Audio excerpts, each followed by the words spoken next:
Hey you guys, welcome back to my channel for another video. Today, let's sit down and have a chat about how I've created and what I think are the best tips for creating efficiency in your homeschools. So right out of the gate, before I jump into my 5 tips to share with you guys, I think it's important to say that creating efficiency in your homeschool is not the same as having an attitude of how fast can we get this done because there's other things that are way more pressing and way more important for me to do with my time and energy. That is not the point of efficiency. That is not the point of this video. I am not advocating for creating a rushed, hurried environment or telling your children through your actions that you have other important things to do this day, and so homeschooling needs to be done as fast as possible. Now, of course, we all have those days where we do need to shorten things and get to other things in our lives, which is totally normal, but I'm talking about the heart, Do you treat your homeschool like it's something you just have to rush through or begrudgingly get through every single day, and so you want to get it out of the way as fast as possible? If that's your heart, I would say pray through that. That is not the point of this video. That is not the heart I have for my homeschool or the heart that I want you to have for your homeschool. Okay, so now that that's out of the way, creating efficiency in homeschooling is something that I have really thrived at doing, and I've thrived at doing it, number one, because I am very good and disciplined at implementing routines. And so we're going to go through these things, but I do want you to understand that efficiency in homeschooling allows for enjoyment of so many other things. It allows for my kids to enjoy their freedom in the afternoon. It allows me to work here on YouTube. It allows me to maintain my home. It allows me to pour out into other areas and do additional things for people and bless others. And so efficiency in homeschooling is not because I want to rush through it.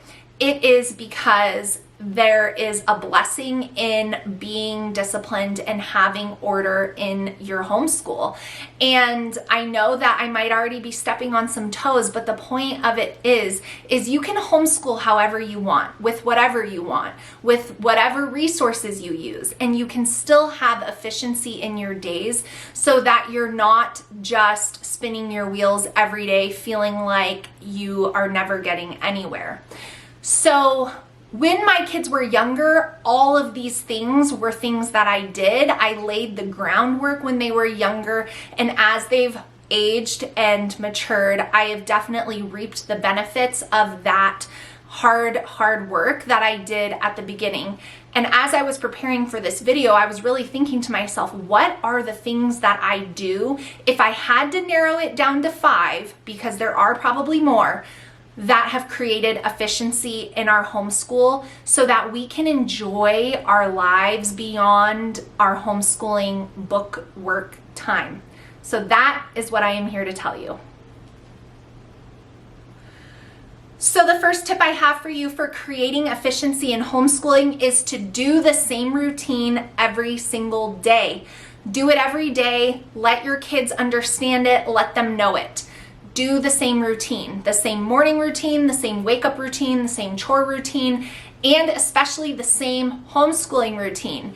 That is how you create efficiency, because it becomes like everyone knows what's happening next. There's not, oh mom, what should I do? Do you want me to do this? Do you want me to do that? You don't realize how much time you're wasting on answering questions like that.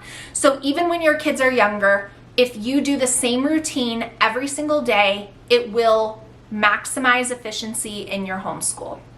The second tip that I have for you, and I do have my phone down here for notes for reference, is to minimize distractions for everybody, you included. I've been asked a lot recently, what do you do when your kids are doing their schoolwork now that they're older? It doesn't matter.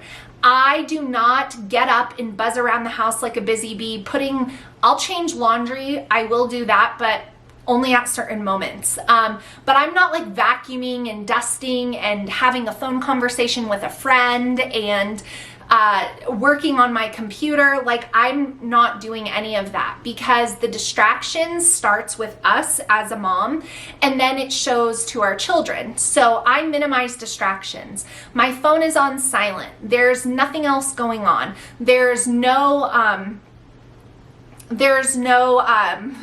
distracting behavior of siblings. If they need to do something or they finish their work, they have to leave and they have to be mindful of others. So minimizing distraction is huge for creating efficiency, because you might not even realize it, but you leaving the room is causing a situation to occur, or they're watching you, seeing what you're doing, or just that feeling of like, my mom is doing stuff. What is she doing? That creates a distraction. So even though my kids are older now and I'm not sitting there actually side by side teaching them every single subject, I am still there watching, making sure they're working, making sure they're being diligent, following up with them.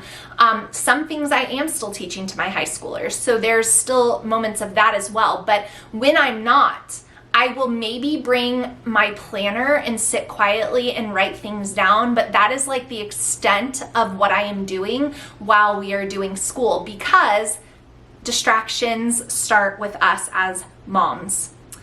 Number 3 for creating efficiency in your homeschool is arranging the subjects your kids do in a way that makes sense for the season of life you are in. Now, when my kids were younger, I couldn't teach 4 kids math at once. So I had to arrange their rhythms and flows to their schoolwork in opposition of one another so that I could give my time and attention to everyone. So if you are trying to do language arts across the board, that might not be the most efficient way. It might be more beneficial to spend 20 minutes with one child, 20 minutes with the next, or 20 minutes, get them going, and then move on to the next. So whatever season of life you're in, this may look different for you, but take into consideration the way in which you arrange your kids' subjects that makes sense, but it also promotes some self-independence, which is huge for creating efficiency in homeschooling. And you want to start that really, really young. If there's something your child can do, like handwriting on their own, let them do that and let them start there so they really get going. That feeling of like, okay, I got that done. Now I'm on to this. All right.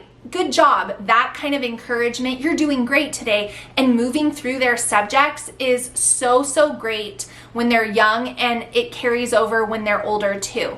So make sure you arrange their homeschool work in a way that makes sense. Make sure you have an order to the homeschooling work. Don't just let them every day decide what their emotions tell them they want to do and what they don't want to do. If you have a child that really struggles with a subject, sometimes it's best to get that out of the way first so it's a box checked. Sometimes it's best to leave that for last. That would be up to you to determine, but I've found that first or last is usually the answer for those subjects. And so creating efficiency in homeschooling is hugely dependent on how you're arranging your day. The next tip I have for creating efficiency in homeschooling is for the moms of multiple kids. And that is to allow your kids to work through their work at their own pace.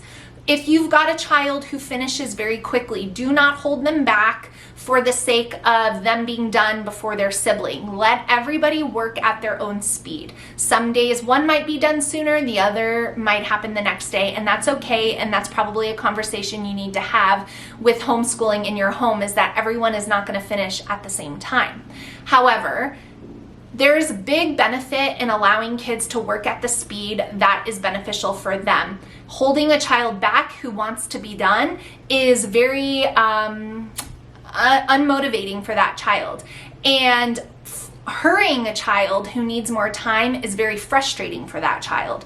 So that's why I have always done the rhythm and flows to our homeschool day, even when my kids were younger and still now at the ages they are, because then they know what they need to do next and they're able to move through their day at their own pace. If they're a motivated child, that will work really well.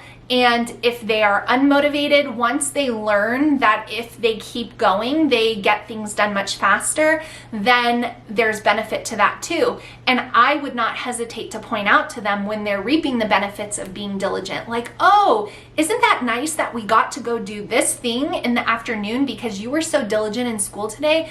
Look at this, we got to go here. We wouldn't have had time for that. You know, that's how I taught my kids. And so now them all working at their own pace is huge. It's how you encourage and train up, you know, self-motivation. All right, the last tip that I have for you guys for creating efficiency in homeschooling is to hit all of your basic core subjects. Again, dependent on what you believe, what homeschooling philosophy you follow. For me, obviously the basics are God's Word, math, writing, reading. Anything extra, especially in those younger years, is an additional thing. So to create efficiency in your homeschool, master those routines with those basics before we add on co-ops, before we add on art, before we add on science, before we add on fun outings and all of those things. Get those basics down solidly, get a routine going with those things before you add in more, and that will create efficiency in your homeschool. So I hope this video was a blessing to you. I hope that you all heard my heart on the motivation for efficiency in homeschooling, and I pray that it's just helpful to you guys as many of us begin our homeschool years. Let me know if you have any other questions down below. Thank you so much for watching, and I will see you again soon. Bye.